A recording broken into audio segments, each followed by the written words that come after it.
argument that the Democrats have is Biden came to agreement with the most conservative Republicans on the Hill for immigration reform, and Trump tanked it, yet she wasn't the one credited with that legislative accomplishment. So you can't put that up in her column. She was nowhere to be seen in terms of how that legislative compromise was talked about. For this whole narrative, the prosecutor versus the criminal, I'm not understanding.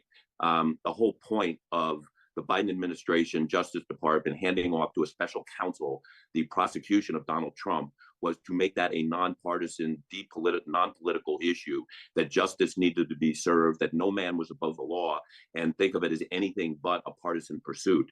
While I think they may mean something different than the prosecutor versus the criminal, when it comes to the specifics of the prosecutions against Donald Trump, it is going to be read as this is the person who is going to prosecute Donald Trump, and I think stands on its head the entire notion of depoliticized Justice Department pursuits.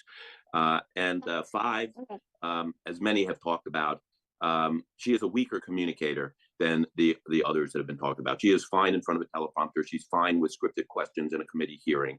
But being a really good impromptu speaker who can prosecute the case against Donald Trump clearly and crisply with sound bites that are capable of overcoming the shellacking she takes on social media of all kinds, it's very hard to be that kind of communicator if you don't have that natural skill. That isn't to say she hasn't improved somewhat in that regard, but to be what she needs to be, starting from the deficit of the other four issues, I just think she's got another liability there that the others don't have.